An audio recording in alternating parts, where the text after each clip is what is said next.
ಥರದ ವಿಡಿಯೋಸ್ನ ನೋಡಿ ನಾನು ಕೂಡ ಎಲ್ಲ ಲವಂಗ ಬೆಳಿಬೋದು ಅಂತ ಅಂದ್ಕೊಂಡ್ರೆ that's a fake news. And ಇವತ್ತು ನಾನು ನಿಮಗೆ ಲವಂಗನ ಸರಿಯಾಗಿ ಬೆಳೆಯೋದು ಹೇಗೆ ಅಂತ ಹೇಳ್ಕೊಡ್ತೀನಿ. ಲವಂಗ ಅಂತ ಹೇಳಿದ್ರೆ ನಮ್ಮ ಕಿಚನಲ್ಲಿ ಸಿಗುವಂಥ ಈ ಲವಂಗ ಏನಿದೆ ಅದೊಂದು ಫ್ಲವರ್, ಅದೊಂದು ಬಡ್ ಆಗಿದೆ. ಸೊ ಅದನ್ನು ಉಪಯೋಗಿಸ್ಕೊಂಡು ನೀವು ಯಾವುದೇ ಕಾರಣಕ್ಕೂ ಲವಂಗನ ಬೆಳೆಯೋಕೆ ಆಗೋದಿಲ್ಲ. ಆ್ಯಂಡ್ ಒರಿಜಿನಲ್ ಆಗಿ ನಾವು ಲವಂಗನ ಬೆಳಿಬೇಕು ಅಂತ ಹೇಳಿದ್ರೆ ಒಂದು ಆ ಲವಂಗ ಏನಿದೆ ಅದು ಫಸ್ಟ್ ಹೂವಾಗುತ್ತೆ. ಆ ಹೂವಿನಿಂದ ಒಂದು ಹಣ್ಣು ಬರುತ್ತೆ, ಚಿಕ್ಕದಾಗಿರುವಂಥ ಹಣ್ಣು. ಆ ಹಣ್ಣಿನ ಒಳಗಿರುವಂತಹ ಬೀಜಗಳನ್ನು ಬಳಸ್ಕೊಂಡು ನಾವು ಲವಂಗನ ಬೆಳ್ಕೋಬೋದು. ಆದರೆ ಆ ಹಣ್ಣಿನ ಬೀಜ ಸಿಗೋದು ತುಂಬನೇ ರೇರ್, ಎಲ್ಲೂ ಕೂಡ ಸಿಗೋದಿಲ್ಲ.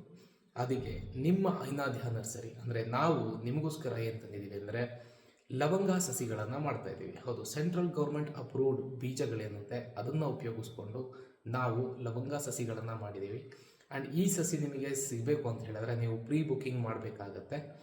ನೆಕ್ಸ್ಟ್ ಇಯರ್ ಮಾರ್ಚ್ಗೆ ನಿಮಗೆ ಅವೈಲೇಬಿಲಿಟೀಸ್ ಇದೆ. ಸೊ ನೀವು ಈಗಲೇ ಕಾಲ್ ಮಾಡಿ ಬುಕ್ ಮಾಡ್ಕೊಳ್ಳಿ ಆ್ಯಂಡ್ ನಿಮ್ಮ ಲವಂಗ ಸಸಿಗಳನ್ನು ತಗೊಳ್ಳಿ.